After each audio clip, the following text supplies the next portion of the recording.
దశమహావిద్యలు. దశమహావిద్యలు పురాణాలలో వివిధ కథల రూపంలో ఉన్నాయి. అందులో ప్రధానమైన కథ రాక్షస కుమారుడైన దుర్గముడు బ్రహ్మ తపస్సుతో వరమును పొంది లోకాలను హింసించేవాడు.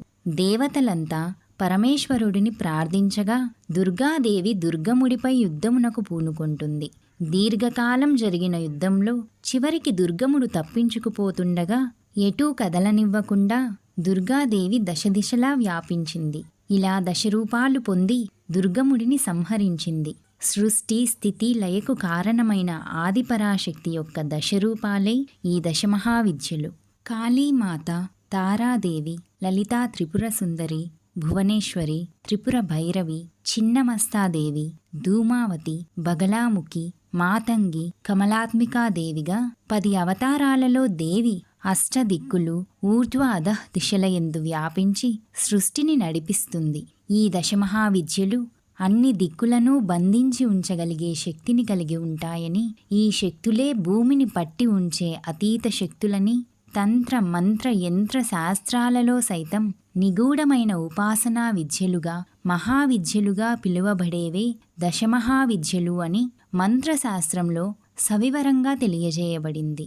దశమహావిద్యలలో అతి సౌమ్య రూపాలైన మహాత్రిపుర సుందరి దేవత వంటి వారు ఉంటే, అతి ఉగ్ర రూపాలైన కాళీమాత, చిన్నమస్తాదేవి వంటి వారు కూడా ఉన్నారు. ఈ మహావిద్యలను వశీకరణ, శత్రు వినాశనా విద్యలుగా ప్రచారం చేసేవారు ఉన్నా, వాటిని గురించి అధ్యయనం చేసి తెలుసుకున్నవారు మాత్రం సృష్టిని నడిపించి పాలించే ఆదిపరాశక్తి యొక్క దశరూపాలుగా కొలుస్తారు. అయితే దేవతా స్వరూపం మంత్రం యొక్క తీవ్రతను బట్టి మంత్రాన్ని ఉచ్చరించే స్థాయిని, సాధకుడిని, గురువు యొక్క అనుగ్రహాన్ని బట్టి ఆయా దేవత యొక్క ఫలితాలు ఉంటాయి. మంత్రశాస్త్రం ప్రకారం దశమహావిద్యలను సాధన చేయటం అంత తేలికైన విషయం కాదు. ఈ దశమహావిద్యలలోని ఏ దేవిని ఉపాసన చెయ్యాలన్నా దానికి ముందుగా నిరాడంబరంగా ఉండి యోగి అయిన గురువు యొక్క ఆజ్ఞ లభించాలని, గురువు ఉపదేశించిన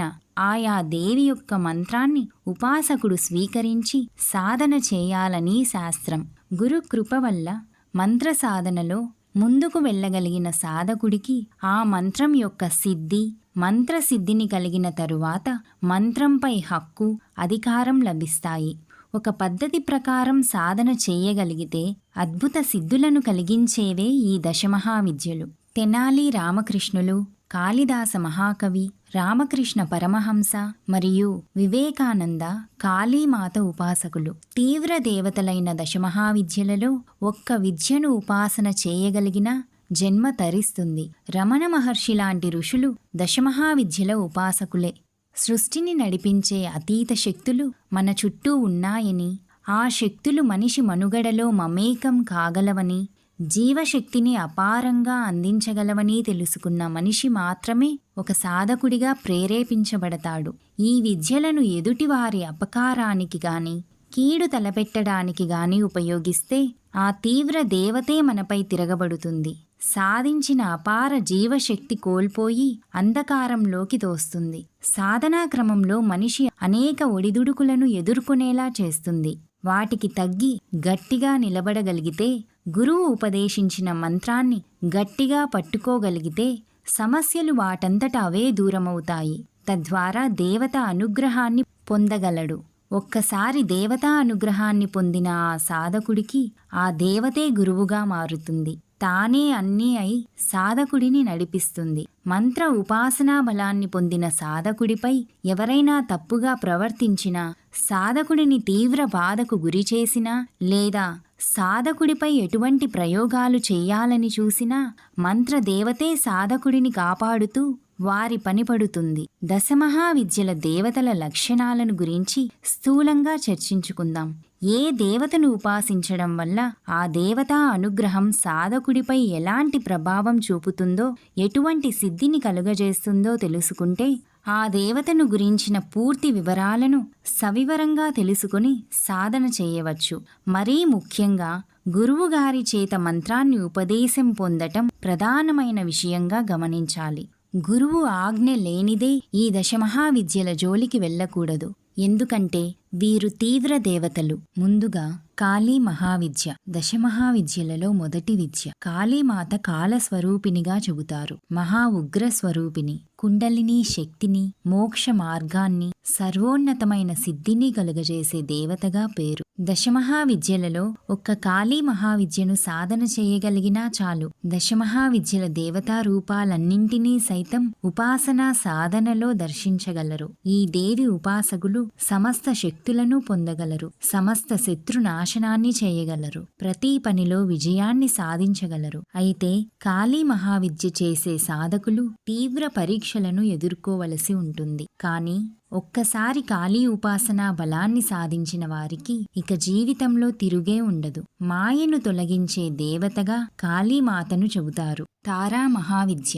దశమహావిద్యలలో రెండవది. కాళీమాత శరీర ఛాయ నలుపు రంగులో ఉంటే తారాదేవి ముదురు నీలవర్ణంలో ఉంటుంది. ఈ తారాదేవి వాక్కుకు అధిదేవతగా చెప్పబడుతుంది. పర, పశ్యంతి, మధ్యమ, వైఖరి అనే 4 శబ్దశక్తులలో పరశక్తికి సంబంధించినది తారాదేవి. ఈ దేవి ఉపాసకులకు మొహమాటం, భయాలు అనేవి ఉండవు. విద్యను ప్రసాదించే దేవతలలో ఒకరుగా ఈ తారాదేవిని పిలుస్తారు. నీల సరస్వతి అని పేరు. స్త్రీలను గౌరవించే వారికి ఈ తారా మహావిద్య త్వరగా సిద్ధిస్తుంది. బౌద్ధ మతస్థులు తారాదేవిని ఉపాసనా దేవతగా కొలుస్తారు. జీవితంలోని అష్ట కష్టాలను అధిగమించాలనుకునేవారు ఈ మహావిద్యను ఉపాసిస్తారు. వ్యాపారవేత్తలు ఎక్కువగా ఉపాసిస్తారు. తారా విద్యను ఉపాసించిన వారికి శత్రు బాధలు తొలగి అన్నింటిలోనూ విజయాన్ని సాధిస్తారు. 8 రకాల బాహ్య భౌతిక భయాల నుండి విముక్తి కలిగిస్తుంది ఈ తారా మహావిద్య. వాక్కుతోనే నియంత్రించగల శక్తిని కలిగిస్తుంది. దుష్ట శక్తులు, క్రూర మృగాలు, అగ్ని, నీరు వంటి వాటి నుంచి రక్షిస్తుంది. అలాగే అంతర్గత భయాల నుండి కూడా రక్షిస్తుంది. ఈ తారాదేవిని ఉపాసించాలంటే తారా ఉపాసనా సిద్ధి పొందిన గురువు వద్దనే మంత్రాన్ని స్వీకరించాలి. లేదంటే ఈ ఉపాసనా సిద్ధిని పొందటం చాలా కష్టతరమైన విషయం. లలితా త్రిపుర సుందరి మహావిద్య. దశమహావిద్యలలో 3వ మహావిద్య. విశ్వాన్ని పాలించే దేవతగా త్రిపుర సుందరిని వర్ణిస్తారు.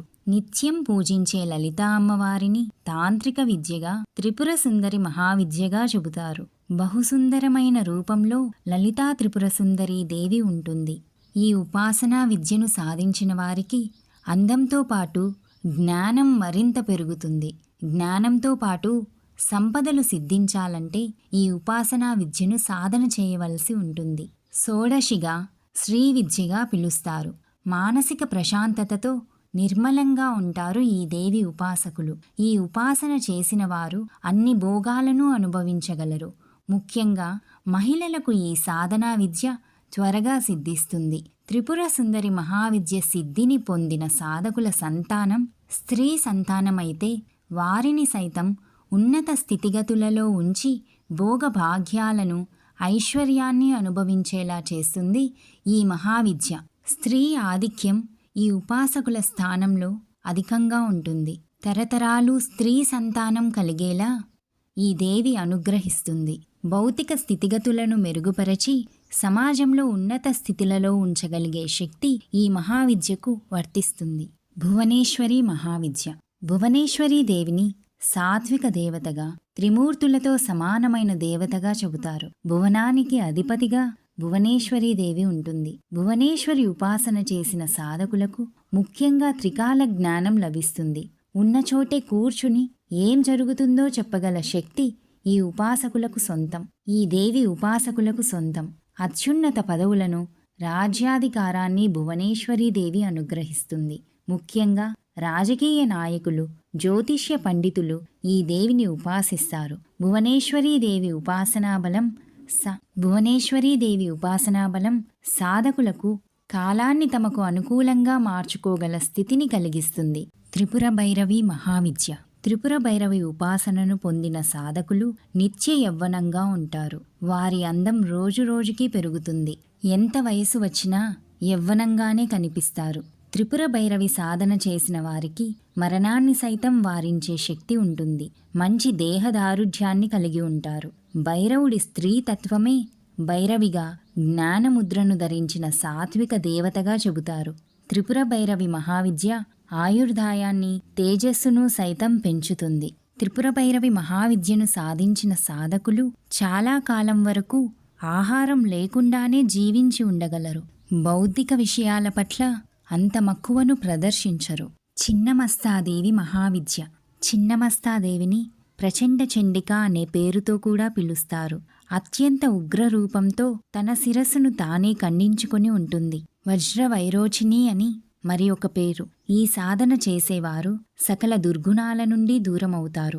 చిన్నమస్తా ఉపాసనా బలాన్ని పొందిన వారికి విద్యుత్ శక్తి దేహంలో ప్రవహిస్తూ ఉంటుంది. కపాల మోక్షాన్ని కలిగిస్తుంది. శత్రు బాధలు, రుణబాధలు, దీర్ఘకాలిక రోగాలు, పిశాచ ప్రయోగాల నుండి రక్షిస్తుంది. ఈ దేవి ఆరాధకులు ఎక్కువగా శ్మశాన సాధన చేస్తారు.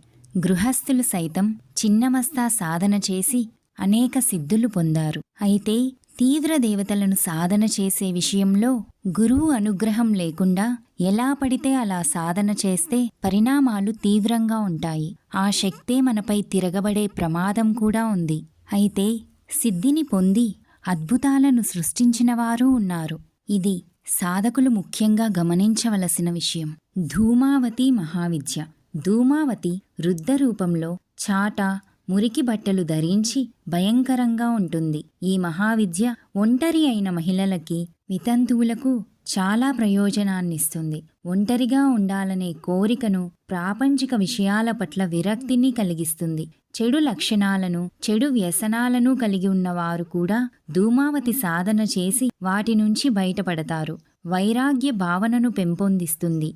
సమాజానికి దూరంగా అన్ని బంధాలను వదులుకొని స్వేచ్ఛగా బ్రతకటానికి కావలసిన శక్తిని ఈ ఉపాసకులు పొందుతారు. కుటుంబ నేపథ్యంలో ఉన్నవారు ఈ సాధనను చేయవలసి వస్తే వారి ఇంటిలోని వాతావరణం కలహాలకి, ఆర్థిక సమస్యలకు సైతం దారి తీయగలదు. ఎందుకంటే ధూమావతి తీసుకునే దేవత, ఇచ్చే దేవత కాదు. కాబట్టి ఉపాసన చేసే సాధకుల సంకల్పం చాలా స్పష్టంగా ఉండాలి. లేదంటే తీవ్ర వైరాగ్యం పొంది స్వతంత్రంగా బతకాలనే కోరిక పెరిగి తీర్థయాత్రలు కూడా చేస్తారు ఈ దేవి ఉపాసకులు. ధూమావతినే జ్యేష్ఠాదేవిగా కూడా చెబుతారు. సాధారణంగా ఈ విద్యను తాంత్రికులు మాత్రమే ఉపాసిస్తారు. గృహస్థులు ఉపాసించాలంటే శత్రువులను దూరం చేయడానికి, చెడు వ్యసనాలను, దారిద్ర్యాన్ని దూరం చేసుకోవడానికి ఉపాసన చేయవచ్చు. సంకల్పం ఏది దేవతకు ఇవ్వాలనుకుంటున్నామో దానిని గురించి చెప్పుకోవాలి. ఉపాసనా సిద్ధిని పొందిన సాధకులకు మహాసిద్ధులు సైతం కలుగుతాయి. ధూమావతి దేవత యొక్క సిద్ధిని పొందిన సాధకులకు జీవితంలో దారిద్ర్యం అనేది లేకుండా, తిరిగి రాకుండా చేస్తుంది ఈ మహావిద్య. బగలాముఖి మహావిద్య. బగలాముఖి వాక్కుకు అధిదేవతగా చెడు మాటలు కాని, చెడు దృష్టిని కాని మనసులోకి రానివ్వకుండా చేస్తుంది.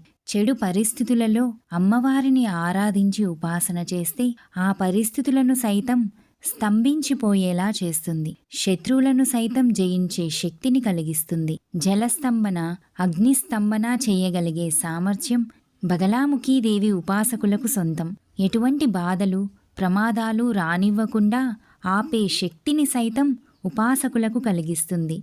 వాక్శుద్ధిని, వాక్ స్తంభనను కలిగిస్తుంది. మాతంగి మహావిద్య. మాతంగి దేవతనే నీల సరస్వతిగా, రాజశ్యామలగా పిలుస్తారు. శ్రీకృష్ణుడి ప్రతిరూపమే మాతంగిగా, సరస్వతీదేవి యొక్క తాంత్రిక రూపమే మాతంగిగా చెబుతారు. సుకుమారమైన సుందర రూపంతో ఉంటుంది ఈ దేవత. ఈ ఉపాసనా విద్యను పొంది సాధన చేసిన వారికి మాతంగి ఎలా అనుగ్రహిస్తుందంటే సర్వజనులు వారి మాటలకు, వారి పనులకు ఆకర్షితులవుతారు. సమ్మోహన శక్తిని కలుగజేస్తుంది ఈ మహావిద్య. వైఖరి వాక్కుకు అధిదేవతగా ఉంటుంది మాతంగీదేవి. ఎలాంటి ప్రసంగాలైనా ఎదుటివారిని మాటలతో, వీరి పనులతో కట్టిపడేసే శక్తిని మాతంగి అనుగ్రహిస్తుంది. ఉన్నత అధికారాన్ని, పదవిని, సమాజంలో ఉన్నత హోదాని కలిగి ఉండేలా చేస్తుంది. లలితాదేవికి మంత్రినిగా మాతంగి వ్యవహరిస్తుంది. సాధకులకు ఉండే ప్రత్యేక జ్ఞానాన్ని ప్రజలతో మమేకమయ్యేలా ఈ దశమహావిద్య చేయగలదు. కమలాత్మిక మహావిద్య. భౌతిక, ప్రాపంచిక సుఖాలను మరియు బాహ్య శ్రేయస్సును అందించే మహావిద్యయే కమలాత్మిక మహావిద్య. ఈ దేవి ఉపాసకులు సంపదను సృష్టించే సిద్ధిని పొందగలరు. అదృష్టం ఎప్పుడూ వీరి వెన్నంటే ఉంటుంది. ఏనుగులు, తామర పువ్వులు కలిగి అత్యంత సౌందర్యమైన రూపాన్ని కలిగి ఉంటుంది కమలాత్మికాదేవి. గుప్త నిధులను వెలికి తీసే శక్తి ఈ ఉపాసకుల సొంతం. కుటుంబ శ్రేయస్సును కలిగిస్తుంది, సంతానోత్పత్తిని పెంచుతుంది, జీవిత చివరి దశలలో మోక్షాన్ని సైతం కలిగిస్తుంది. కమలాత్మిక మహావిద్యను ఉపాసించిన వారికి సంపదకు కొరతే ఉండదు.